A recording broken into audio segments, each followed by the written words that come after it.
Bismillahirrahmanirrahim. Assalamualaikum warahmatullahi wabarakatuh. Waalaikumsalam. Alhamdulillahirabbil alamin wa binasta'in ala umuri dunya waddin. Wassalatu wassalamu ala asrofil anbiya'i wal mursalin wa ala alihi wa sahbihi ajmain amma ba'du. Asyhadu an la ilaha illallah wa asyhadu anna Muhammadan abduhu wa rasuluh. Rabbi shrah li sadri wa yassir li amri wahlul 'uqdatam min lisani yafqahu qawli.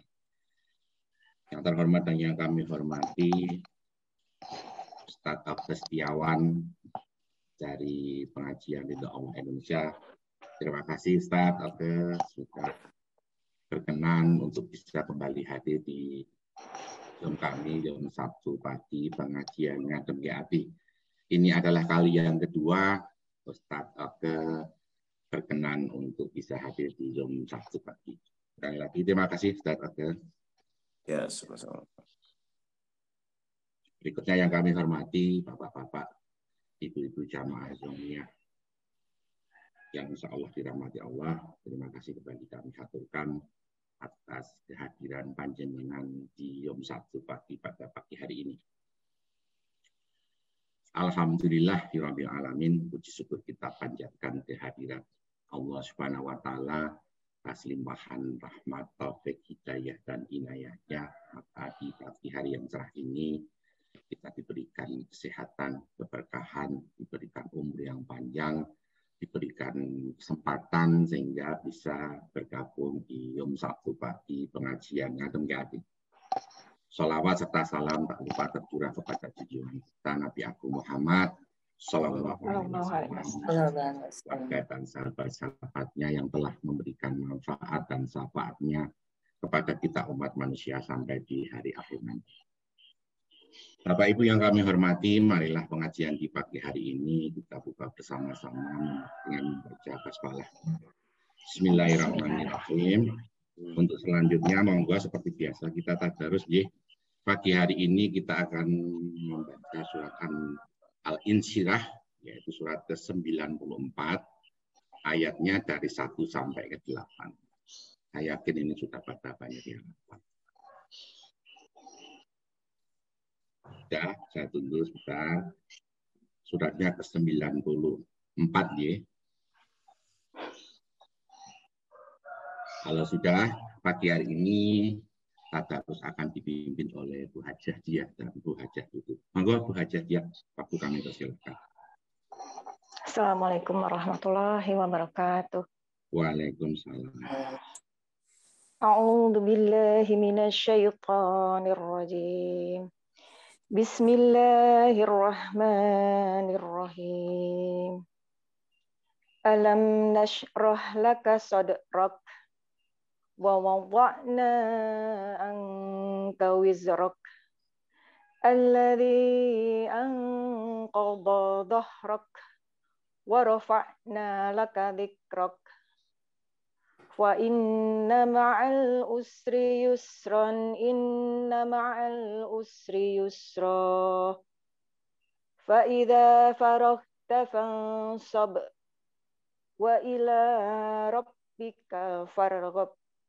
Shadaqallahul azim. Aku berlindung kepada Allah dari godaan setan yang terkutuk. Dengan nama Allah yang Maha Pengasih lagi Maha Penyayang. Bukankah kami telah melapangkan dadamu Muhammad, dan kami pun telah menurunkan bebanmu darimu, yang memberatkan punggungmu, dan kami tinggikan sebutan namamu bagimu. Maka sesungguhnya bersama kesulitan ada kemudahan. Sesungguhnya bersama kesulitan ada kemudahan. Maka apabila engkau telah selesai dari suatu urusan, tetaplah bekerja keras untuk urusan yang lain. Dan hanya kepada Tuhanmu lah engkau berharap. Maha benar Allah dengan segala firman-Nya. Wassalamualaikum warahmatullahi wabarakatuh. Waalaikumsalam warahmatullahi wabarakatuh. Alhamdulillah. Terima kasih banyak Bu Hajah ya, dan Bu Hajah Tuti yang sudah memulai pagi hari ini dengan membaca tadarus. Selanjutnya, monggo Ustaz waktu kami persilahkan. Atau nuwun Ustaz. Baik, terima kasih Bapak Ibu sekalian. Mari sebelum kita mulai kajian, saya mohon kita berdoa terlebih dahulu dan membacakan ta'awud, basmalah, salawat Nabi, dan baca umur kitab surat Al-Fatihah. Mari kita mulai bersama-sama. A'udzubillahi minasyaitonirrajim. Bismillahirrahmanirrahim. Allahumma shalli ala sayyidina Muhammad wa ala ali sayyidina Muhammad. Bismillahirrahmanirrahim. Ar-Rahmanir-Rahim. Maliki yaumiddin. Iyyaka na'budu wa iyyaka nasta'in. Ihdinas siratal mustaqim. Shiratal ladzina an'amta 'alaihim ghairil maghdubi 'alaihim waladdallin. Amin. Ya alhamdulillahirabbil alamin. Wassalatu wassalamu ala asrofil anbiya'i wal mursalin sayyidina Maulana Muhammadin wa alihi wa sahbihi ajma'in, amma ba'du. Baik, Bapak Ibu yang dirahmati Allah, seperti biasa saya akan membahas tentang materi khusus kehidupan ya. Yang intinya saya yakin semua yang hadir di sini menjalani hidup suka tidak suka ya.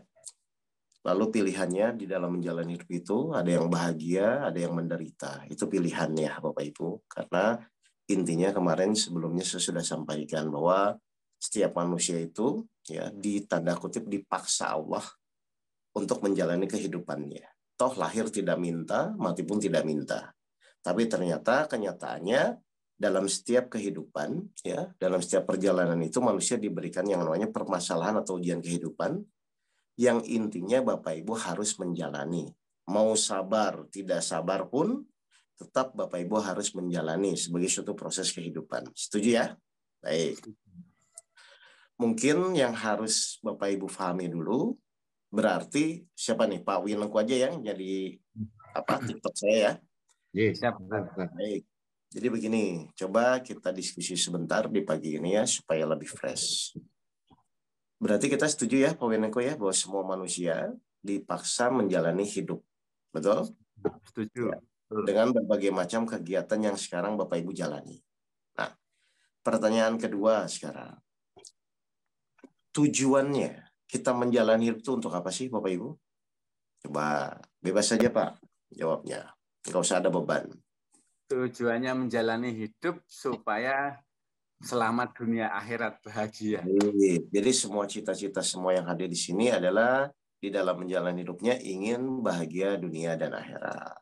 Nah, karena semua cita-citanya sama, ingin bahagia dunia dan akhirat, tapi dalam proses menjalani hidup itu berbeda-beda, maka hal yang harus yang kedua adalah berarti kita harus mencari suatu ilmu yang dengan ilmu itu kita bisa jalani, ya, kita bisa praktekkan, yang menghasilkan tujuannya bahagia dunia dan akhirat, betul? Betul.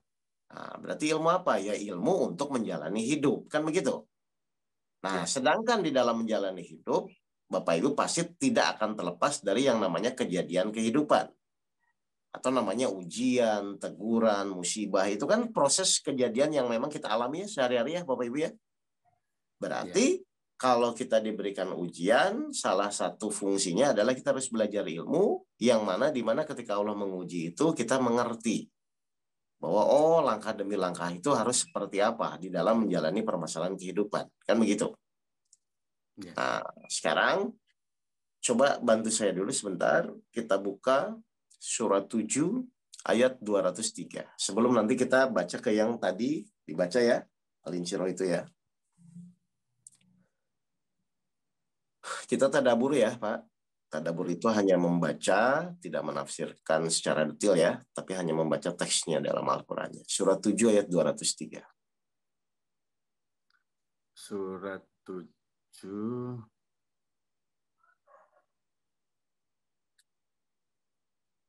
Surat Al-A'raf. Ya. Ayat 203. 3. Oke. Surat Al-A'raf ayat 203. Dan apabila engkau Muhammad tidak membacakan suatu ayat kepada mereka, mereka berkata, mengapa tidak engkau buat sendiri ayat itu? Katakanlah Muhammad, sesungguhnya aku hanya mengikuti apa yang diwahyukan Tuhanku kepadaku, yaitu Al-Quran. Al-Quran itu adalah bukti-bukti yang nyata dari Tuhanmu, petunjuk dan rahmat bagi orang-orang yang beriman. Baik, Al-Quran itu adalah bukti-bukti yang nyata. Ini mau saya garis bawahi itu ya. Al-Quran itu adalah bukti-bukti yang nyata. Bukti nyata apa Pak Wianengko menurut Pak Wianengko? Bukti yang nyata dari Tuhan, petunjuk dan rahmat bagi orang-orang yang beriman. Maksud dari kata bukti yang nyata itu apa? Nyata ya benar ada, nyata. Misalnya gini. Saya mendapatkan teori untuk membuat teh manis itu air, gula, dan teh. Kira-kira untuk membuktikan bahwa air, gula, dan teh itu ketika diaduk jadi teh manis, berarti apa yang harus saya lakukan? Diminum, dicicip. Nah, berarti ketika teori itu sudah kita praktekkan, berarti menjadi apa Pak? Bukti yang nyata. Bukti yang nyata. Paham ya ini maksud saya? Jadi polanya ngerti ya Pak? Ya. Nah, Al-Quran adalah anggaplah teori kehidupan. Betul? Kan masih teori ini. Yang kita bahas itu masih teori. Tapi kalau misalnya kita benar-benar praktekkan, ya, kita jalani sesuai dengan perintah Allah dalam Al-Quran, itu akan terjadi nyata atau tidak Pak? Menjadi bukti yang nyata. Nah, itu maksud saya. Karena sudah menjalani. Ya. Nah, jadi pertanyaan saya ini penting ya. Coba. Berarti selama ini tuh kita ikhtiar itu. Ya. Tujuannya apa kalau begitu, Pak? Misalnya Pak Wianengko sakit. Berarti kan ikhtiar pergi kemana? Ke dokter. Dokter. Itu tuh tujuannya tuh supaya sembuh atau membuktikan bahwa misalnya pertolongan Allah itu ada lewat misalnya dokter dan Allah mengizinkan Pak Wianengko sembuh. Paham nggak maksud saya ini? Ini agak berpikir sebentar. Jadi tujuan kita ikhtiar itu sebenarnya supaya menyelesaikan masalah atau membuktikan ayat-ayat Al-Quran itu nyata.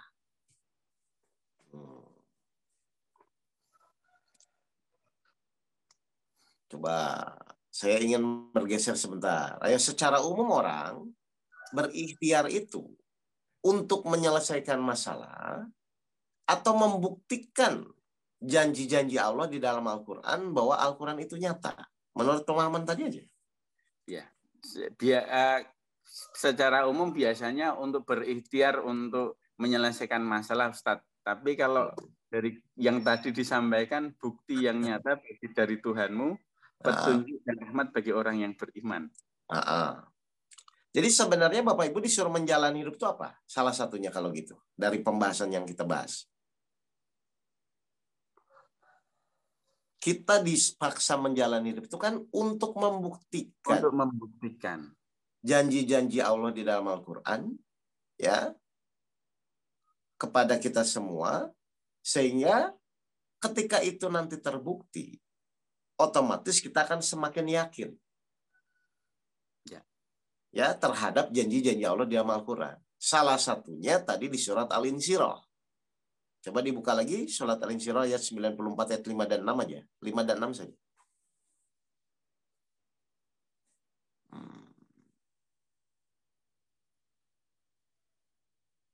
Ayat 5, surat Al-Insyirah ayat 5 dan 6. Ya. Maka sesungguhnya bersama kesulitan ada kemudahan. Sesungguhnya bersama kesulitan ada kemudahan. Ini tuh suatu janji nggak Pak dari Allah, Pak? Janji. Terus tugas kita apa? Setelah kita tahu itu janji Allah, teorinya sudah tahu, tugas kita apa? Menjalani. Menjalani sampai apa? Menjalani sampai terbukti. Kemudian. Menjalani sampai terbukti. Kan begitu kan? Bahwa setiap permasalahan itu, setiap ujian itu pasti akan ada kemudahan. Kan begitu sebenarnya. Kan Allah ngasih janji, bersama kesulitan akan ada kemudahan. Allah berjanji di situ. Berarti tugas kita adalah menjalani dengan ujian-ujian yang kita hadapi untuk membuktikan ayat tersebut bahwa setiap ujian itu pasti akan ada kemudahan, pasti akan ada jalan keluarnya. Kan begitu maksudnya. Dengan dasarnya Al-Quran bukti nyata gitu loh Pak. Paham ini Pak? Bu? Nah, jadi pertanyaan saya, berarti di dalam menjalani itu bahagia atau menderita? Karena harusnya bahagia Ustadz, karena sudah ada janji Allah setelah bersama kesulitan ada kemudahan. Nah terus kalau begitu kan sebenarnya manusia tuh masalahnya di mana? Karena belum nemu kemudahannya. Loh kan bukan masalah, kan intinya Allah menyuruh kita menjalani setiap permasalahan itu agar membuktikan ayat-ayatnya kan. Bersama kesulitan akan ada kemudahan. Bagaimana kita tahu ayat ini bisa terbukti kalau kita tidak menjalani kan? Lalu setelah menjalani Allah pasti akan buktikan bagi orang-orang yang beriman kan di situ kan. Nah makanya pertanyaan saya, berarti kan tugas kita itu mudah Pak. Hanya membuktikan, mengikuti Al-Quran, lalu membuktikan bahwa iya ya, ternyata setiap permasalahan itu akan ada kemudahan. Kan itu maksudnya. Nah berarti pertanyaan saya kan sebenarnya, berarti kalau manusia menjalani hidupnya merasa bermasalah itu salah atau benar Pak? Salah, karena setiap kesulitan ada kemudahan. Nah itu maksudnya. Iya. Jadi selama ini itu Bapak Ibu itu salah atau benar?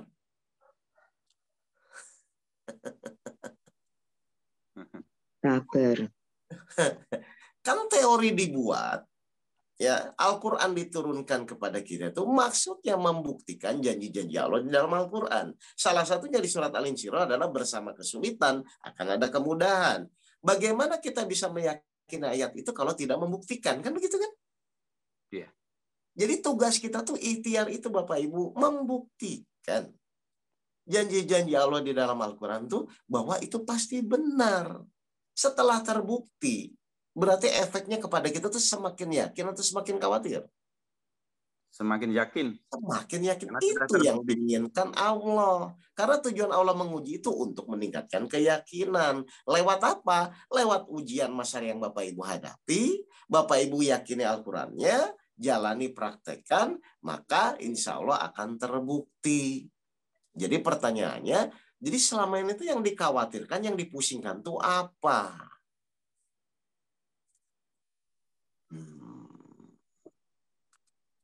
Jelas Pak Dodi?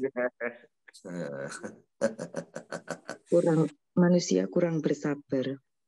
Nah kalau itu nanti kita bahas, betul. Tapi intinya ngerti nggak konsepnya? Al-Quran diturunkan sebagai janji-janji Allah di dalam Al-Quran, lalu manusia mempraktekkan lewat permasalahan kehidupan yang kita hadapi, setelah itu membuktikan. Sampai pada titik, oh iya ya, ternyata bersama kesulitan itu memang ada kemudahan. Oh iya ya, Allah tuh menolong saya. Kan begitu maksudnya. Iya. Jadi hidup itu semakin lama yang benar, harusnya semakin yakin.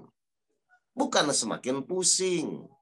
Karena Allah menurunkan Al-Quran supaya kita tuh tidak susah. Supaya kita tuh tidak bahagia. Bukan. Allah menurunkan Al-Quran tuh biar kita tuh bahagia, biar tidak menjadi susah. Coba 20 ayat 2, silakan boleh. Jadi kadang-kadang ini terbolak-balik semua pemikiran.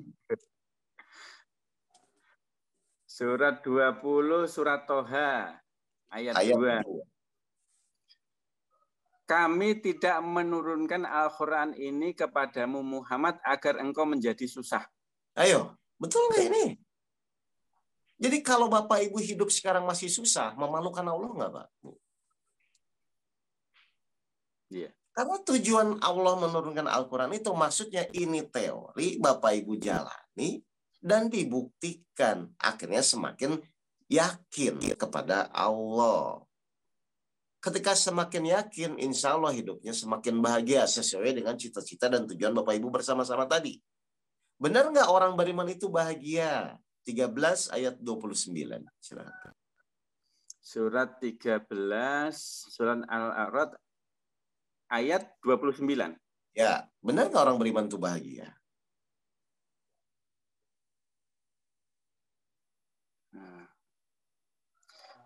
Surat Al-A'raf Surat Al-Rod ayat 29.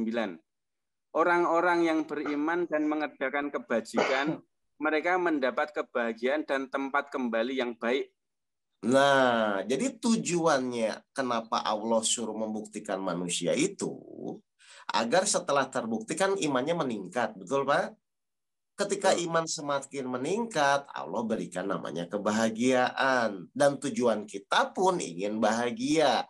Berarti kalau kita ingin bahagia, butuh ujian nggak, Pak? Iya, supaya imannya meningkat. Iya, berarti ketika butuh itu pas dikasih ujian, Pak Dudi itu harusnya bahagia atau pusing? Ya, Pak Didi, bahagia atau pusing kalau ada ujian? Bahagia. Loh, harusnya begitu pola yang benar. Jadi setiap manusia itu harusnya semakin lama dengan masalah yang dihadapi itu semakin bahagia. Karena diberi kesempatan oleh Allah untuk membuktikan janji-janji Allah di dalam Al-Qur'annya. Walaupun pahit ya, Ustaz. Kenapa? Walaupun pahit misalnya. Pahit kan menurut kita, Pak.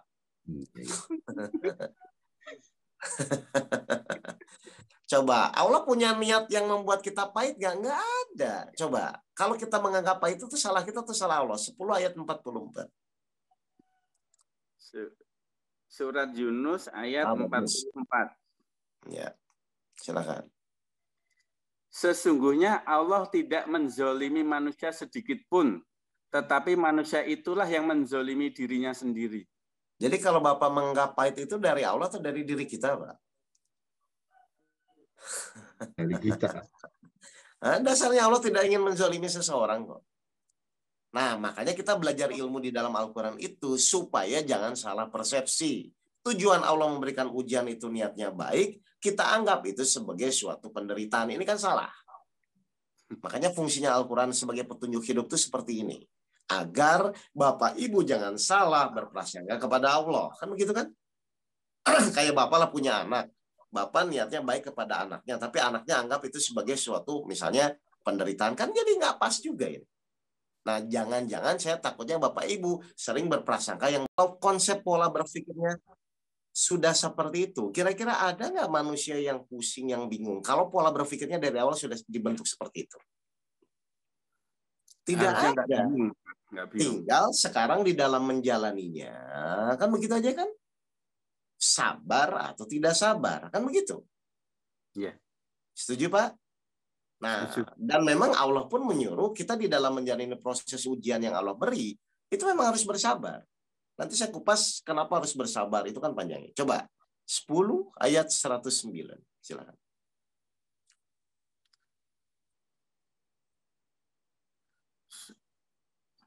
Surat Yunus ayat 109.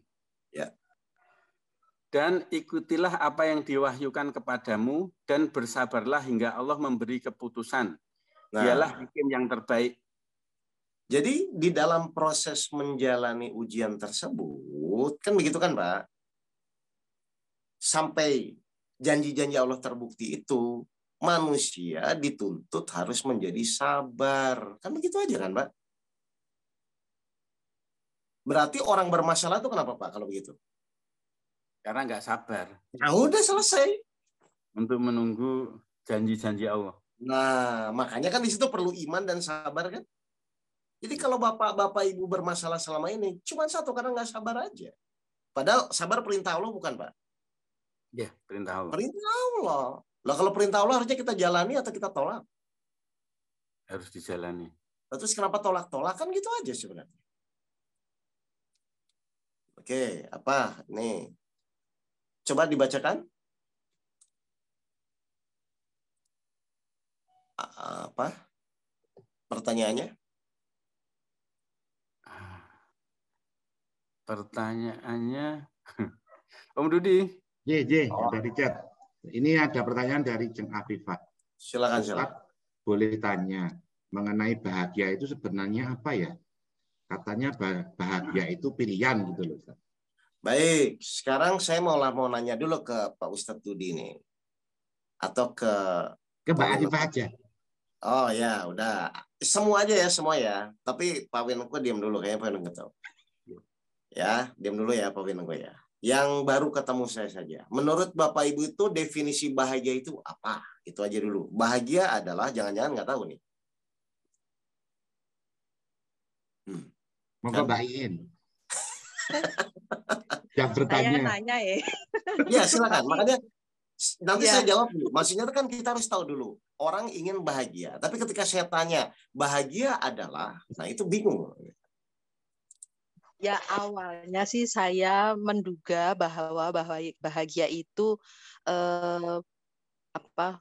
kebutuhan kita terpenuhi semua, keinginan kita itu terpenuhi, tercapai gitu. Tapi kemudian berubah, Ustadz. Saya berpikirnya bahwa kalau ada cobaan terus ya nggak mungkin dong keinginan kita terpenuhi. Berarti bukan itu bahagia. Nah, bahagia mencari, itu betul. Ya. Nah, terus saya nyampe kepada posisi bahwa pernah merasakan hati itu tenang sekali. Dan itu kayaknya melampaui deh. Jadi saya pikir apa ini ya bahagia.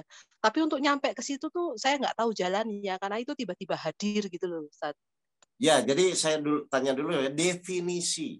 Definisi itu berarti cuman misalnya apa definisi, misalnya bertakwa, menjalankan perintahnya, menjauhi larangannya, kan itu definisinya. Nah, saya mau nanya dulu definisi. Definisi bahagia itu apa? Bahagia jadinya apa ya? Mungkin ketenangan hati. Itu efek atau ciri orang efeknya. bahagia. Ini definisi dulu. Awal. Bahagia adalah, halo? Ya, lagi mikir Ustadz, saya belum tahu bagaimana menjawabnya. Salah, nggak apa-apa Mbak In, nggak disetrap. Nah, inilah maksud saya, nggak apa-apa Bu. Maksud saya itu kan banyak orang ingin bahagia. Tapi ketika saya tanya bahagia itu apa, mereka bingung. Misalnya kebanyakan dulu ya, banyak jamaah tuh, Ustadz, bahagia itu kalau keinginan kita terwujud. Padahal kalau kita kupas, apakah keinginan kita terwujud semua? Enggak juga. Berarti kan bukan. Terus misalnya saya tuh bahagia kalau masalah saya selesai misalnya. Padahal selesai masalah satu, muncul lagi masalah yang kedua, berarti bukan. Kan begitu kan? Nah, saya takutnya Bapak Ibu mencari kebahagiaan. Tapi Bapak Ibu sendiri juga nggak tahu arti bahagia itu apa. Kan ini repot nih, Pak. Nah, boleh ikutan jawab, Pak Ustadz? Silakan dong, bebas kok. Mendapatkan ridha Allah itu hasil dari setelah kita. Ya, silakan. Kalau definisinya dulu mungkin kita masih agak muda, bahagia itu adalah saat realisasi sesuai dengan ekspektasi. Kita ingin lulus, ternyata lulus beneran. Tetapi kan semakin tua, semakin dapat ilmu dari mana-mana dan ada ustadz yang menyuruh hidup itu harus bahagia. Kemudian kalau nggak bahagia, paksa bahagia. Nah, berarti di situ dikatakan bahwa kata kuncinya adalah syukur, bahwa Allah itu sudah kasih banyak hal ke kita. Berarti kita jadi punya ilmu bahwa realisasi yang sesungguhnya bahwa Allah sayang sama kita dengan ngasih kita banyak hal, itu kan sesuatu yang luar biasa dan itu jauh melebihi ekspektasi kita sehingga hasil akhirnya ya kita bahagia, kita tenang menjalani hidup dengan senang setiap harinya. Tapi, ya, definisinya apa, Bu? Definisi bahagia adalah? Bahagia itu saat hati kita bersyukur atas semua rahmat Allah gitu. Sepenangkapan saya. Nggak apa-apa. Berarti nunggu tua dulu ya? Iya, karena ilmunya baru dapat sekarang. Nggak apa-apa. Gini. Nah ini ya, maksud saya tuh supaya kita clear dulu. Jadi sebelum kita membahas, kadang-kadang orang punya tujuan yang sama, semua ingin bahagia. Tapi ketika ditanya, mereka pun bingung dan versi masing-masing. Nah ini coba ya. Padahal Bapak Ibu tuh tiap hari minta loh. Bahagia itu apa sih? Bahagia itu loh Bapak Ibu ketika Bapak Ibu sholat. Membaca surat Al-Fatihah ayat 6 dan 7. Tunjukilah kami jalan yang lurus. Kenapa kalian minta jalan yang lurus? Yaitu jalan yang kau beri anugerah nikmat atau kebahagiaan, bukan jalan orang yang sesat. Jadi bahagia itu adalah ketika kita di jalan yang lurus. Berarti kalau sekarang Bapak Ibu belum bahagia, pasti belum lurus. Kan gitu aja kan? Setuju nggak ini? Ya. Nah jadi kalau Bapak Ibu ingin mencari kebahagiaan, berarti Bapak Ibu harus apa yang Allah inginkan, yaitu di jalan yang lurus. Paham ini Bapak Ibu sekalian? Ya. Jadi kita bisa bahagia itu kalau di jalan yang lurus. Baik, pertanyaan saya sekarang. Berarti menurut surat Al-Fatihah ayat 6 dan 7, bahagia itu diproses atau dihasil? Yo. Silakan. Menurut surat Al-Fatihah ayat 6 dan 7, bahagia itu diproses atau dihasil? Proses, Pak. Berarti kalau pikiran Pak Dudi misalnya saya bahagia kalau masalah saya selesai, salah atau benar? Tidak benar. Karena harusnya yang benar, mau selesai tidak selesai masalah, harusnya kita bahagia karena kita di jalan yang lurus. Nah, pertanyaan Ibu tadi itu, ternyata bahagia itu pilihan itu maksudnya, Bu. Ibu pas menjalani ujian tuh mau di jalan yang lurus atau di jalan yang sesat. Kalau di jalan yang lurus berarti menjalaninya karena Allah. Kalau sesat hanya ingin mengikuti hawa nafsunya. Kan begitu sebenarnya. Nah, saya mau nanya sekarang. Ibu tuh kalau punya masalah biasanya ingin cepat selesai atau ingin sabar? Selesai. Nah, kalau ingin cepat selesai itu berarti di jalan yang lurus bukan? Belum lurus. Bukan. Kalau ingin sabar berarti di jalan yang lurus atau bukan? Ya. Gitu loh, Bu. Makanya kenapa kok sabar itu di jalan yang lurus? Sabar itu perintah Allah. Makanya tadi di surat 10 ayat 109 bagaimana? Ikutilah apa yang diwahyukan kepadamu dan bersabarlah hingga Allah memberikan keputusan. Kenapa Allah nyuruh sabar? Biar Bapak Ibu di jalan yang lurus. Kenapa Bapak Ibu harus di jalan yang lurus? Kalau di jalan yang lurus, Ibu pas menjalani masalahnya bahagia. Mau selesai atau belum selesai pun bahagia. Itu maksudnya. Berarti Ustadz kalau makin panjang sabarnya mestinya makin bahagia gitu ya? Betul. Saya sekarang bertanya, kenapa kok orang sabar itu bahagia, Bu? Innallaha ma'asobirin. Karena sesungguhnya Allah bersama orang-orang yang sabar. Makanya Allah turunkan kebahagiaan. Seperti tadi di surat Al-Insyirah. Coba buka 94 ayat 1-3. Makanya Al-Quran itu benar-benar Bapak Ibu tuh harus bisa praktekkan. Biar semakin bahagia. 94 ayat 1-3. Lihat, ketika Bapak Ibu di jalan yang lurus, ketika Nabi Muhammad di jalan yang lurus, maka Allah apa yang Allah lakukan? Ya. Bukankah kami telah melapangkan dadamu Muhammad? Jadi yang melapangkan itu Nabi Muhammad, sebentar. Yang melapangkan itu Nabi Muhammad atau karena Allah angkat bebannya? Allah mengangkat beban. Kenapa bebannya diangkat? Karena Nabi Muhammad di jalan yang lurus. Terus? Dan kami pun telah menurunkan bebanmu darimu yang memberatkan punggungmu. Nah, jadi ada masalah, tidak ada masalah. Kalau kita di jalan yang lurus, tidak akan terasa sebagai masalah. Berarti mau masalah sebesar apapun, kita tetap bahagia. Sampai kapan? Sampai janji-janji Allah itu terbukti. Bahwa bersama kesulitan akan ada kemudahan. Jadi kebahagiaan itu adalah anugerah pemberian dari Allah setelah kita di jalan yang lurus. Pilihannya di kita. Mau mengikuti Allah atau mengikuti hawa nafsunya. Makanya di Al-Fatihah, tunjukilah kami jalan yang lurus, jalan yang kau beri anugerah nikmat, bukan jalan orang yang sesat atau yang kau murkai. Paham ini? Jadi bahagia itu apa Bapak Ibu?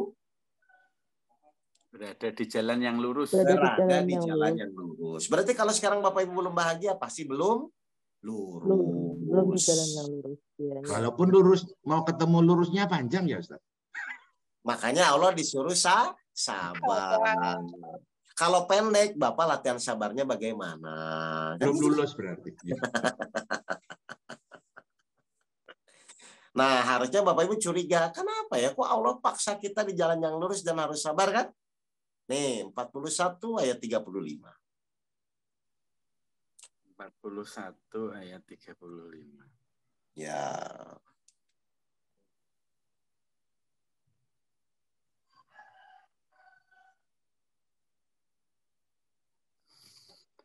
Surat Al-Fussilat ayat 35. Dan sifat-sifat yang baik itu tidak akan dianugerahkan kecuali kepada orang-orang yang sabar dan tidak dianugerahkan kecuali kepada orang-orang yang mempunyai keberuntungan yang besar. Sifat-sifat baik itu tidak akan dianugerahkan kecuali itu apa? Hanya.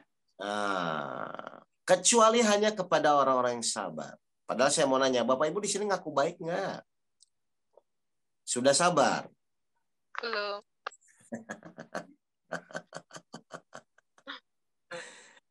Jadi kenapa Allah nyuruh sabar? Ternyata ketika kita bisa bersabar, Allah anugerahkan sifat-sifat yang baik. Nah, sekarang kita kupas lebih dalam. Kenapa sih kita tuh harus menjadi orang yang baik, Bapak Ibu? Kenapa di dunia ini kita harus benar-benar dipaksa Allah untuk benar-benar menjadi orang baik?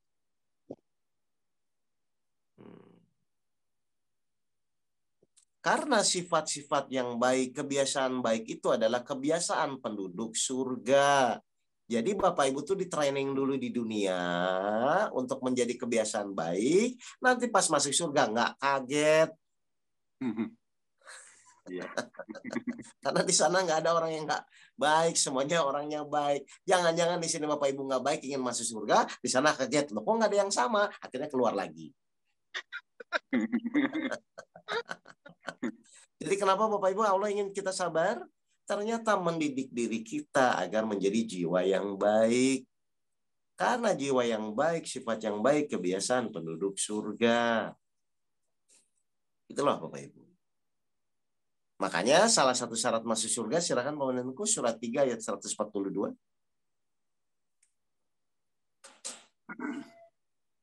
Surat Ali Imran ayat 142. Apakah kamu mengira bahwa kamu akan masuk surga? Padahal belum nyata bagi Allah orang-orang yang berjihad di antara kamu dan belum nyata orang-orang yang sabar. Jadi mengerti Bapak Ibu kenapa Allah nyuruh kita bersabar? Supaya masuk surga. Nah, berarti kan Bapak Ibu dipaksa Allah untuk masuk surga kan, harusnya bersyukur kan? Jadi yang terpenting itu solusinya atau sabarnya Pak Wino? Sabarnya. Nah, padahal Bapak Ibu ketika punya masalah fokusnya kepada solusi atau kepada sabar? Solusi. Kenapa begitu? Kan punya nafsu tadi ya Pak Ustadz ya. Nah, disitulah ujiannya. Betul. Dan Allah tahu bahwa manusia itu memang senangnya tergesa-gesa. Makanya Allah didik lewat perjalanan proses ujian agar menjadi sabar. 21 ayat 37. Silakan. Surat 21, surat Al-Anbiya ayat 37. Manusia diciptakan bersifat tergesa-gesa. Betul. Kelak akan aku perlihatkan kepadamu tanda-tanda kekuasaanku. Maka janganlah kamu meminta aku menyegerakannya. Berarti Allah tuh nyuruh sabar atau tetap tergesa-gesa, Pak? Ya kan? Jadi di situ ada proses. Jadi ujian itu prosesnya satu, manusia dididik untuk di jalan yang lurus. Yang kedua dididik untuk membuktikan janji-janji Allah. Seberapa yakin dia terhadap janji-janji Allah di dalam Al-Quran. Yang ketiga, tolak ukurnya hasil dari ujian itu adalah salah satunya adalah kesabaran. Ketika manusia menjadi sabar, Allah turunkanlah sifat-sifat yang baik. Kan begitu maksudnya. Karena kalau tidak mengerti ini, hanya menganggap masalah, ini nggak sesuai. Terus kalau Bapak Ibu hanya melihat masalah, stres nanti Bapak Ibu. Padahal di balik masalah Allah memberikan suatu ujian masalah itu, ternyata banyak hikmah. Yang sebenarnya Bapak Ibu harusnya iya ya, ternyata Allah itu begitu baik, maha baik, dan lain-lain. Pasti seperti itu harus. Jadi tidak ada niat Allah kepada kita untuk membuat kita menderita, itu nggak ada Bapak Ibu. Tujuan Allah tuh pasti baik. Cuman mungkin selama ini kita belum tahu. Nah itu masalahnya. Surat 4 ayat 40.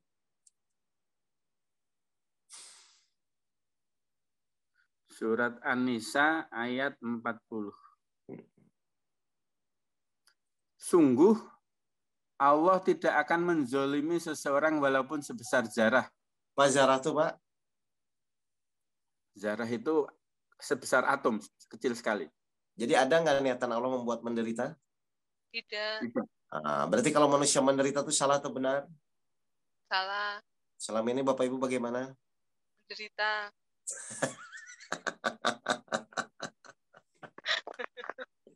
Kenapa Bapak Ibu menderita? Karena yang Bapak Ibu lihat itu hanya jenis ujiannya. Bukan hakikat Allah memberikan ujian itu apa maksudnya dan keinginannya. Ternyata di balik itu luar biasa kan Pak? Menjadi sabar. Ternyata sabar itu syarat masuk surga. menjadi beriman. Ternyata beriman itu syarat untuk bahagia. Kan begitu maksudnya. Jadi harusnya kalau orang-orang beriman dan orang memahami hakikat kehidupan, dia itu akan bahagia-bahagia saja. Makanya di surat 10 ayat 62, silakan Pak. Goalnya tuh di sini ketika orang terus diuji itu. Surat Yunus ayat 62. Ya. Ingatlah wali-wali Allah itu tidak ada rasa takut pada mereka dan mereka tidak bersedih hati.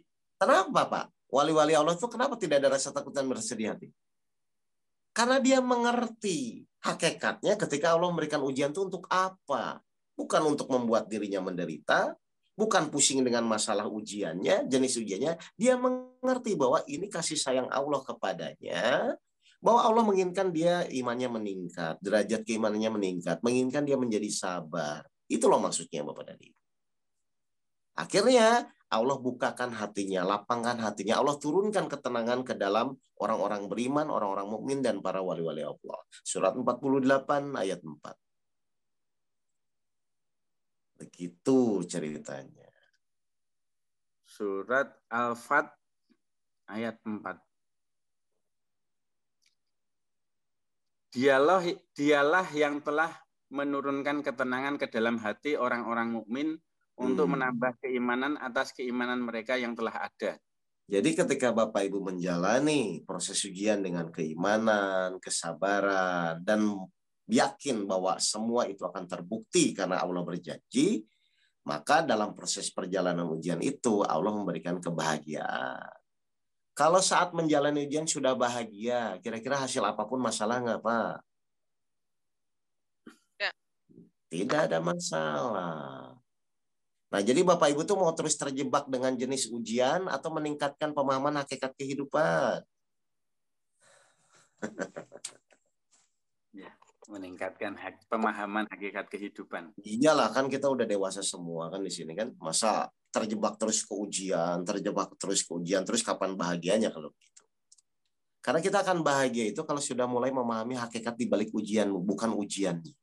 Kalau ujian tuh warna-warni, Pak. Bisa ekonomi, ya, sakit, usaha, suami, istri, kan itu aja sebenarnya. Tapi penyelesaiannya tenang saja, gitu loh. Jelas ya? Betul. Apa maksudnya pertanyaan itu? Tujuannya betul Bu. Saya bilang ya bahwa rezeki seseorang itu tidak akan sebelum rezekinya habis tidak akan diwafatkan. Betul, di dalam Al-Quran pun ada. Ya, saya jawab cuman iya aja. Kan itu pertanyaan cuman itu. Oke. Sekarang paham ya yang tadi saya maksudkan ya Bapak Ibu ya? Di dalam proses menjalani ujian itu ternyata ada yang lebih penting adalah hal memahami hakikat kehidupan. Atau kita tuh harus mengerti maksud Allah itu apa. Memberikan setiap ujian, permasalahan yang menimpa diri kita. Jenisnya bisa macam-macam. Ekonomi, penyakit, dan lain-lainnya. Itu paham ya? Nah sekarang saya akan fokuskan. Fokuskan itu gini. Bagaimana ya supaya kita bisa istiqomah menjalani suatu ujian yang kita tidak bisa tolak. Kan Bapak Ibu juga ujian kan nggak bisa ditolak ya? Yeah. Agar kita minimal tetap bahagia di dalam menjalaninya. Langkah demi langkah apa nih yang harus kita jalani dan harus kita perbaiki? Betul nggak Pak? Supaya apa? Supaya ujian yang Allah berikan itu benar-benar menjadi sarana peningkatan ibadah kepada Allah, bukan sebagai hambatan atau beban di dalam menjalani kehidupan. Kan begitu kan Pak? Atau saya mau nanya, selama ini tuh ujian tuh Bapak Ibu anggap tuh sebagai sarana mendekat kepada Allah atau sebagai beban? Sebagai sarana. Wah, benar.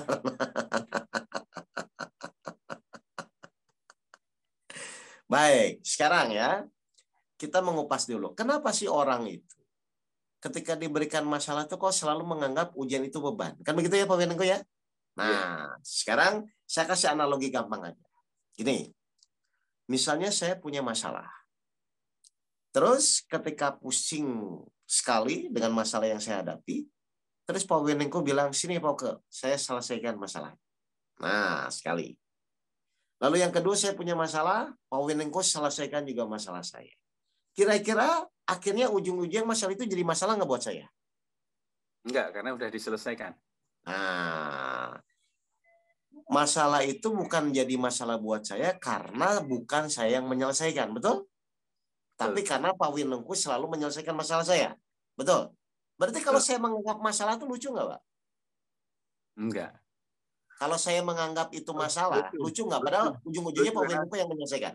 Lucu karena sudah bisa diselesaikan oleh saya. Baik, jadi semua permasalahan saya selalu diselesaikan Pak Winengku. Berarti saya harusnya nggak anggap itu masalah, kan? Iya. Setuju? Baik, kita buka sekarang. Surat 10 ayat 107.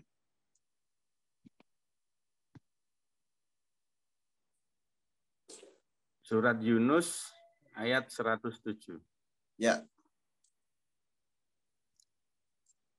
Dan jika Allah menimpakan suatu bencana kepadamu, maka tidak ada yang dapat menghilangkannya kecuali Dia. Stop, saya ulang lagi Pak Winto. Jika Allah menimpakan suatu masalah, bencana, kemudaratan kepadamu, maka tidak ada yang bisa menghilangkannya kecuali Allah. Berarti sebenarnya yang menyelesaikan masalah nanti siapa? Allah. Betul. Jadi masalah kita yang sekarang kita hadapi, ini tuh nanti yang menyelesaikan itu siapa? Allah. Karena hanya Allah yang bisa menyelesaikan, kan? Iya. Oke, atau saya pertegas di surat 3 ayat 109.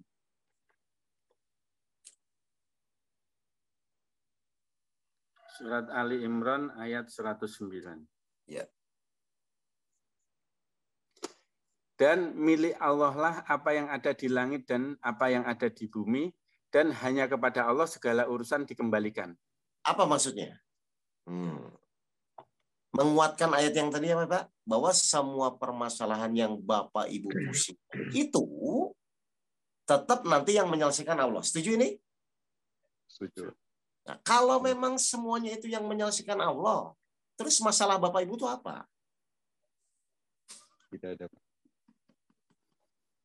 Saya ulang, kalau nanti semua masalah itu yang menyelesaikan Allah, terus masalah Bapak Ibu itu di mana?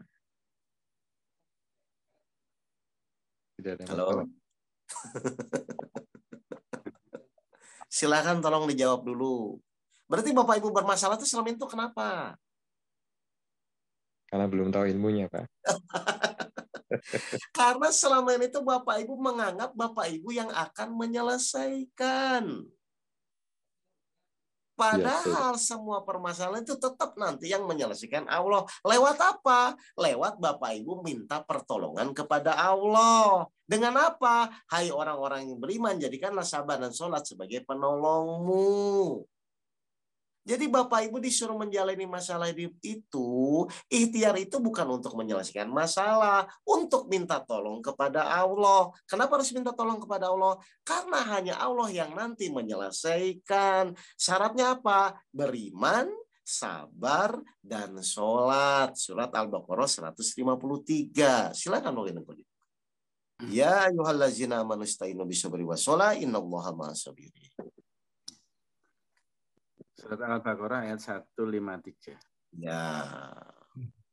Wahai orang-orang yang beriman, mohonlah pertolongan kepada Allah dengan sabar dan sholat. Sungguh Allah beserta orang-orang yang sabar.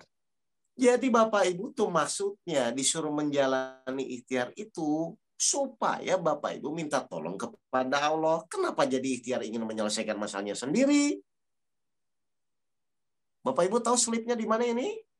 Orang selama ini dikasih masalah, ikhtiarnya untuk menyelesaikan masalah. Memang bisa. Kan hanya Allah yang bisa menyelesaikan. Karena hanya Allah yang bisa menyelesaikan, niat ikhtiarnya dirubah. Saya berikhtiar itu supaya saya minta tolong kepada Allah. Syaratnya iman, sabar, dan sholat. Saya mau nanya Pak Winengku. Kalau iman kita benar, sabar kita benar, sholat kita benar, berarti sebesar apapun masalah bakal ditolong nggak? Insya Allah ditolong. Nah, sudah selesai. Berarti konsentrasi kita itu bukan menyelesaikan masalah. Konsentrasi kita itu ikhtiar dan meningkatkan iman, sabar, dan sholat. Selama ini Bapak Ibu sudah begitu atau belum? Halo Pak Dudi? Sudah begitu atau belum? Insya Allah. Atau fokus bagaimana menyelesaikan masalah? Masih 50-50 Pak Ustadz. Oh, 50-50. Belum menemukan jalan yang lurus panjang. Oh.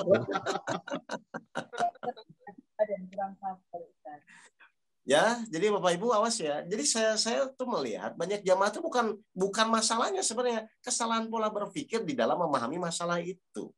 Jadi Allah memberikan masalah itu maksudnya supaya Bapak Ibu tuh minta tolong kepada Allah. Kenapa? Karena hanya Allah yang bisa menyelesaikan. Nah, minta tolongnya harus di jalan yang lurus. Caranya dengan apa? Iman yang benar, sabar yang benar, sholat yang benar. Gitu aja maksudnya. Masalah tetap aja jalani, yang sakit tetap ke dokter, yang punya hutang tetap berusaha melunasi, tapi iman sabar sholatnya ditingkatkan sampai Bapak Ibu memenuhi syarat, nanti Allah menolong.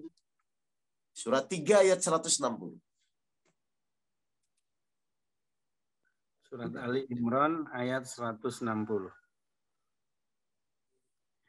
Jika Allah menolong kamu, maka tidak ada yang dapat mengalahkan kamu. Tetapi jika Allah membiarkan kamu tidak memberi pertolongan, maka siapa yang dapat menolongmu setelah itu? Jadi Karena mau sepintar apapun Bapak Ibu, mau sepengalaman apapun Bapak Ibu, mau semampu apapun, tetap kalau Allah tidak menolong, masalah Bapak Ibu itu nggak akan selesai. Jadi kuncinya itu bukan di masalahnya. Kuncinya itu apakah kita layak ditolong Allah atau tidak. Bagaimana iman kita, bagaimana sabar kita, bagaimana sholat kita. Jangan-jangan kalau saya kupas 3 ini pun Bapak Ibu tidak memenuhi kriteria. Contoh, berarti salah satu syaratnya itu sholat ya Bapak Ibu ya. Saya mau bertanya, Bapak Ibu tuh ketika sholat tuh pikirannya fokus atau jalan-jalan? Jalan-jalan. Mulai dari kapan? Dari awal. Aduh. Malah ingat macam-macam itu Pak Ustadz. Nah iya, makanya gimana sholat kita jadi penolong? Padahal salah satu sholat penolong itu syaratnya harus apa? Al-Baqarah ayat 45. Silakan. Al-Baqarah ayat 45. Dan mohonlah pertolongan kepada Allah dengan sabar dan sholat. Dan sholat itu sungguh berat kecuali bagi orang-orang yang khusyuk. Jadi sholat yang penolong tuh pikirannya jalan-jalan atau khusyuk? Khusyuk. Bapak Ibu kalau sholat pikirannya fokus atau jalan-jalan? Khusyuknya sebentar Ustaz. Ya nanti Pak Wenengko buka buat sub tema lagi. Satu lagi saya khusus ngajarin sholat khusyuk ya. Dan bisa langsung dibuktikan ya. Perlu Pak. Baik. Intinya adalah Bapak Ibu, ya, semua yang Allah perintahkan, Bapak Ibu jalani. Allah tuh perintahkan kita untuk bersyukur enggak? Bersyukur. Allah perintahkan kita untuk bersabar enggak? Bersabar. Ya silakan Bapak Ibu jalani. Tinggal sekarang poinnya adalah bagaimana caranya bersyukur, bagaimana caranya sabar. Kan Bapak Ibu kalau punya masalah cuma disuruh sabar, tapi nggak pernah diajarin caranya kan? Nah, Bapak Ibu tuh nanti harus diajarkan caranya. Buka lagi pengeningku nanti sub pembahasan sabar. Berarti saya harus ajarkan caranya sabar. Harus ajarkan caranya sholat khusyuk. Namanya 7 ilmu penjernih hati. Itu semua adalah metodologi cara. Dari Bapak Ibu belum sabar menjadi sabar. Dari yang tidak bersyukur menjadi bersyukur. Jadi yang harus diajarkan tuh caranya, Pak. Bukan hanya teori cuman disuruh sabar. Orang itu kebanyakan ngaji itu hanya disuruh sabar, tapi tidak diajarkan caranya. Ya sampai tua pun nggak akan bisa.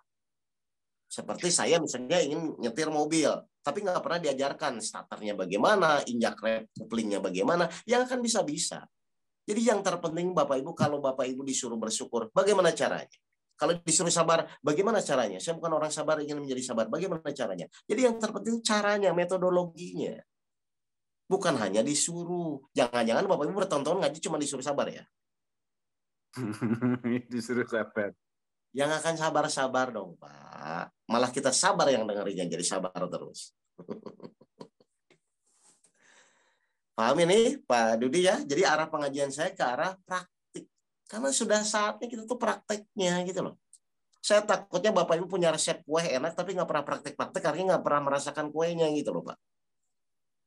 Ini Al-Quran ini teori kehidupan. Kalau dipraktekkan pasti bahagia. Nah kalau nggak pernah dijalani dan dipraktekkan, bagaimana bisa merasakan kebahagiaan? Jadi setelah ilmu didapatkan, langkah yang berikutnya adalah ajari cara prakteknya. Kenapa? Karena kalau tidak praktek, hanya teori saja, ini berbahaya. 61 ayat 2 dan ayat 3.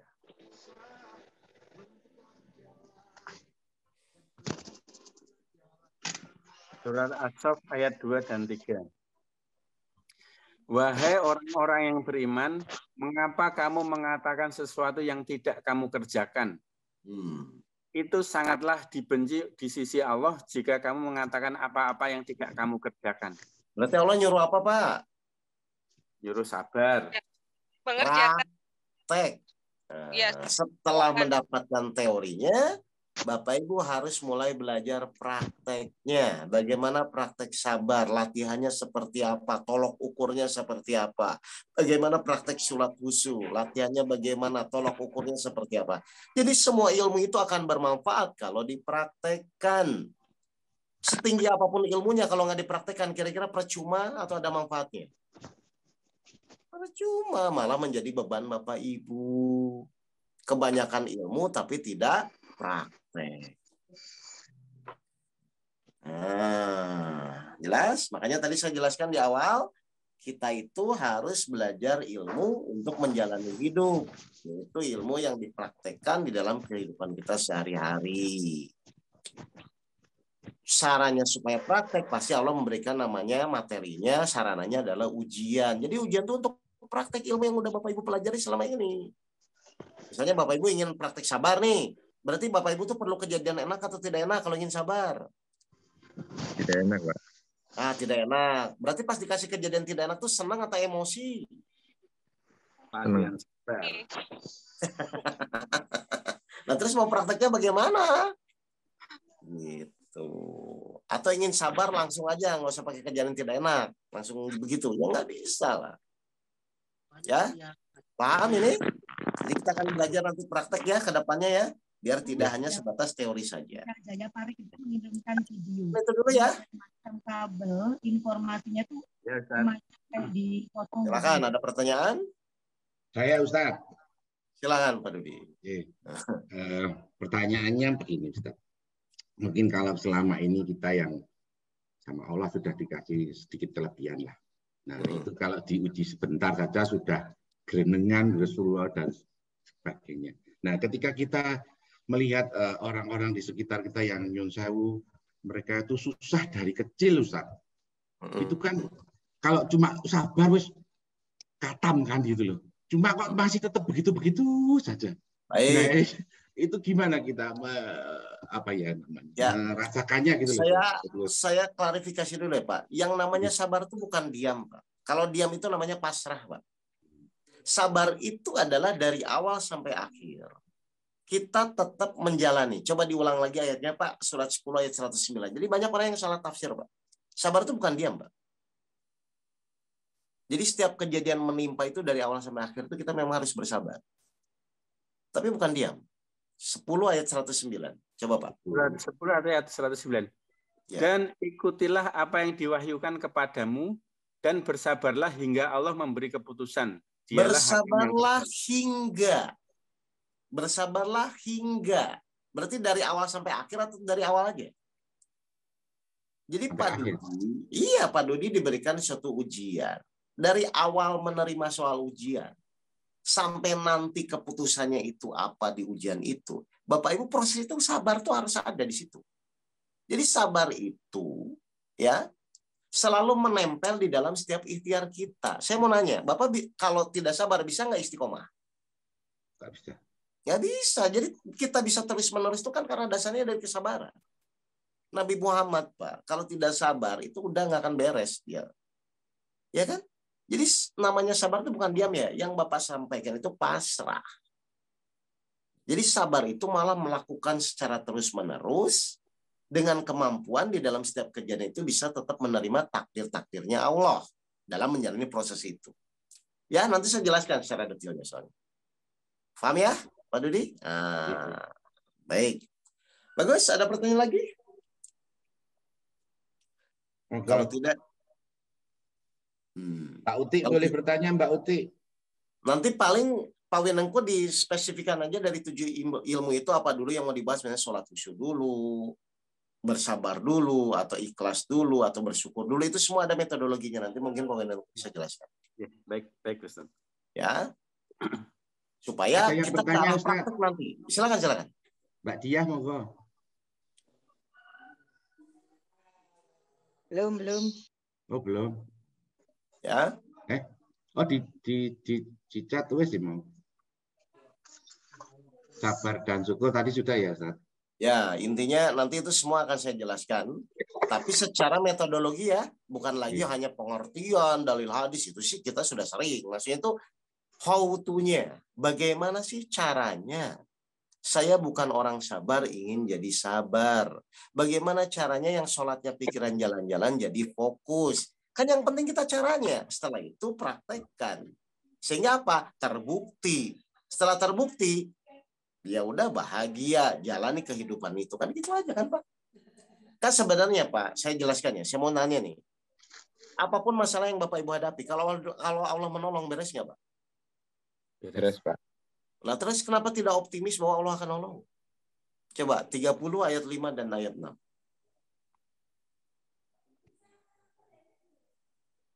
30 ayat 5 dan ayat 6.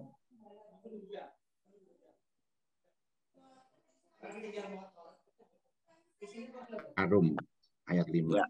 Karena pertolongan Allah, dia menolong siapa yang dia kehendaki. Terus? Dia maha perkasa dan maha penyayang. Baik, ayat 6-nya. Itulah janji Allah.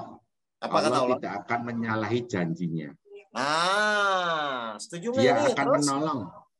Nah, tapi apa yang setelah itu apa? Allah Dia tidak akan menolong yang dikehendaki. Enggak. Allah tidak akan menyalahi janji. Terus lanjutnya? Tetapi kebanyakan manusia tidak mengetahui. Selama itu Bapak tuh tahu atau tidak tahu? Tidak tahu. Loh, kalau tahu tenang-tenang saja kan? Masalahnya ada kata-kata yang Allah kehendaki itu gimana Ustaz? Nah, itu bagaimana yang cara iman kita bisa dikehendaki ya? Loh, yang iman sabar sholatnya benar. Hai orang-orang yang beriman, jadikanlah sabar dan sholat sebagai penolongmu. Berarti kalau iman sabar sholat Bapak benar, kan dikehendaki. Makanya tadi saya bilang ke Pak Wenengku, di set per sub bagian, kajiannya adalah bagaimana iman, bagaimana sabar, bagaimana sholat, gitu loh. Supaya kita dikehendaki, kan gitu sebenarnya. Jelas? Tanya Ustadz. Tanya Silahkan. Iya, itu terima kasih Ustadz, luar biasa ini. Tapi memang untuk menjadi orang yang sabar itu sabar, saya merasa saya sudah sabar, tapi orang lain bilang saya itu masih belum sabar. Nah, karena sudut pandang dan kacamatanya kan beda. Nah, sabar itu apakah kalau kita ngalah terus itu disebut sabar? Karena kalau ngalah terus itu kita nanti malah ditindas. Gimana ya? Nah, atau ginilah, daripada kita merasa sabar, kita tanya baliknya, cirinya orang sabar itu apa? Kan begitu aja kan, Mbak? Iya, betul.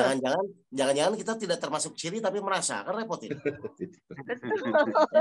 Sudah GR ya? Loh, iya kan? Sangat. Iya kan? Baik, kita lihat cirinya orang sabar itu apa. Ya. Coba pemimpinku buka lagi Al-Baqarah 153. Al-Baqarah 153. Ya.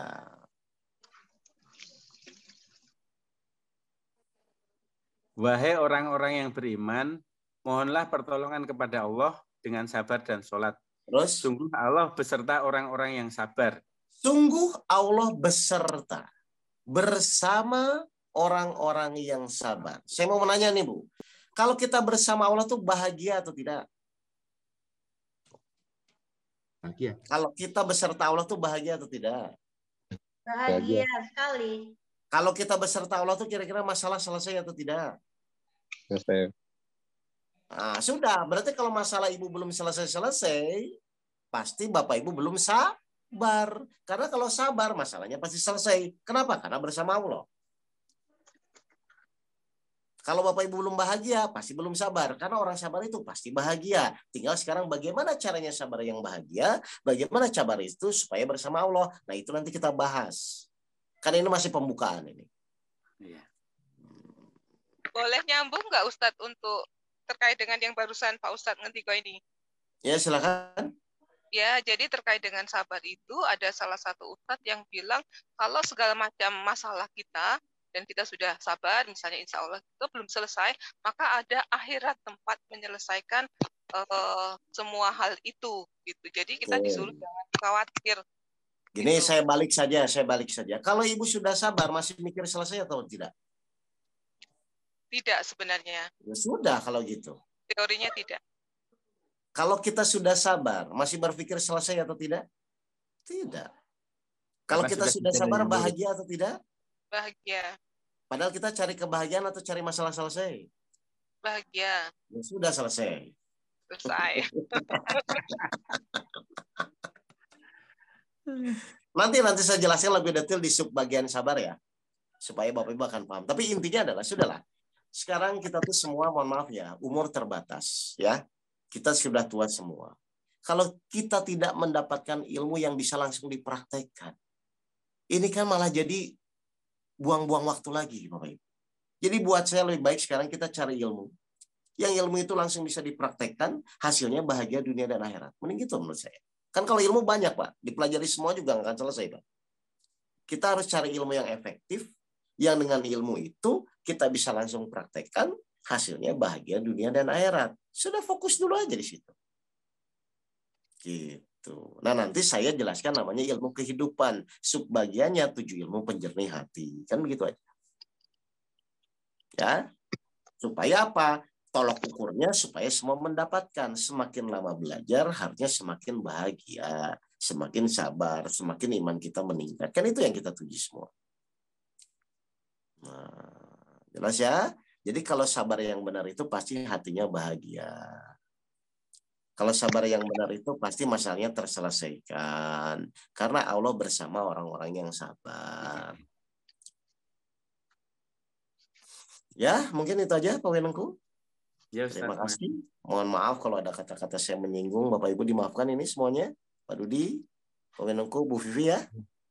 Ya, sampai ketemu lagi nanti di sub bagian. Ini langsung prakteknya nanti ya. Iya. Dari saya cukup sekian. Terima kasih. Assalamualaikum warahmatullahi wabarakatuh. Waalaikumsalam warahmatullahi wabarakatuh. Alhamdulillah, barakallah, jazakallah. Terima kasih banyak Ustadz Agus Setiawan yang sudah membuka sedikit tabir kita tentang ternyata intinya itu kita disuruh sabar dan bersyukur serta sholat itu tadi ya Ustaz. Nggak usah mikir yang lain-lain. Karena kan apa ya, saking banyaknya ilmu kita itu bingung sih di tekun itu yang sebelah mana. Ternyata intinya hanya di situ ya Ustaz. Masya Allah. Ya, mungkin ini Pembudi pertemuan depan ilmu sabar dulu. Ya, kan ada sabar, ada sholat, ada segala macam. Berarti nanti ada babak selanjutnya ya Ustaz. Masalahnya sebenarnya saya mau mengusulkan lanjutannya adalah minggu depan, tetapi biasanya sudah ada jadwal Om Dudia, sudah ada jadwal tentu ya. Ya nanti secepatnya ya Ustaz. Matenun. Ini saya didapri sama Mbak Uni ini Ustaz, Mbak Uti ini sekarang sedang berada di Australia nih. Khususan pagi ini untuk mengikuti Ustadz Oke ini. Dia tadi usul Om, materi selanjutnya nanti belajar sholat khusyuk gitu katanya. Oh iya. Karena selama ini kita kalau sholat khusyuk Ustaz, rakaat pertama, rakaat kedua dan seterusnya nggak tahu. Ya. Terus sekali lagi dan alhamdulillah pengajian di pagi hari ini langsung dengan lancar walaupun tadi ada sedikit gangguan. Saya ketemu ini kenapa kok ada gangguan karena Pak Care tadi sempat izin ke saya ada acara, makanya dia lupa mungkin tadi hostnya saya belum diklik. Jadi ketika dia klik, makanya tadi sempat putus semua. Tidak apa-apa ini. Sekali-kali ada kejadian seperti ini jadi tambah pintar. Sebelum ditutup Ustadz nanti seperti biasa ada dipimpin doa ya. Dan sebagai informasi, insya Allah yang akan hadir di Sabtu depan adalah Ustadz Wira Mandiri Bahron. Beliau alumni dari Darul Hadisir Hadramaut dari Yaman. Kemudian alhamdulillah di pagi hari ini tadi ada sekitar 50-an yang join.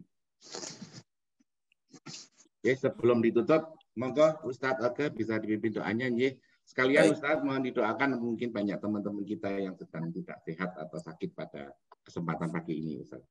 Monggo. Baik Bapak Ibu yang dirahmati Allah, mari kita memohon kepada Allah agar diberikan kebahagiaan di dunia dan di akhirat ya. Dan kita memohon agar teman-teman kita yang sedang diberikan nikmat sakit ya. Mudah-mudahan Allah berikan kesembuhan, menggugurkan segala-gala dosa-dosanya ya. A'udzubillahi minasyaitonirrajim. Bismillahirrahmanirrahim. Allahumma inna nas'aluka salamatan fid din wa afiyatan fil jasad wa ziyadatan fil ilmi wa barakatan fil rizqi wa taubatan qabla al-maut wa rahmatan indal maut wa maghfiratan badal maut. Allahumma hawin alaina fi syakaratil maut wa najata minana wa afaina lisab. Rabbana la tuzigh qulubana ba'da idh hadaitana wa hab lana min ladunka rahmatan innaka antal wahhab. Rabbana atina fid dunya hasanah wa fil akhirati hasanah wa qina azabannar. Subhana rabbil izzati amma yasifun wa salamun alal mursalin walhamdulillahi rabbil alamin. Alhamdulillah. Amin. Silakan. Terima kasih Pak Dudi. Assalamualaikum warahmatullahi wabarakatuh. Waalaikumsalam warahmatullahi wabarakatuh. Seperti biasa ya, tadi ada yang kelupaan. Kita ambil gambar dulu, Ustaz. Monggo Bapak Ibu ditampilkan boleh ya pic-nya. Ya. Saya ambil 1, 2, 3. Sekali lagi 1, 2, 3. Ntar layar kedua. 1, 2, 3. 1, 2, 3. Oke, alhamdulillah.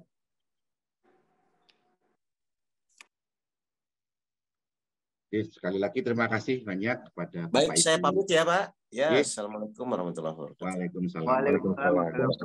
Terima kasih Ustaz. Bapak Ibu yang kami hormati, marilah pengajian di pagi hari ini kita tutup bersama-sama dengan doa kafaratul majlis. Subhanakallahumma wa bihamdika asyhadu an la ilaha illa anta astaghfiruka wa atubu ilaik. Saya Muhammad Dudi beserta teman-teman Ngadem Hati dimohon maafkan ya kalau ada salah dan khilaf dari kami. Insya Allah kita akan berjumpa lagi di Sabtu depan di jam yang sama. Nuwun, billahi taufiq wal hidayah. Assalamualaikum warahmatullahi wabarakatuh. Waalaikumsalam warahmatullahi wabarakatuh. Oke, atas semua semuanya Ustadz Adga, Pak Dr. Artanto, Ceng Vivi, Ceng Iin, Pak Baye, Mbak Dewi, Nuwun semuanya Pak Dokter, Mas Arif, Pak Nuwun, Om Sina, Matur Nuwun, Mbak Uti, Parman, Mas Firman. Terima kasih, pamit dulu. Oke. Ini Canis masuk, Matur Nuwun Mbak Canis. Ikut lagi ya. Om Sina, Matur Nuwun, Mbak Sengkir, Bu Siti, Mbak Hira, Matur Suwun.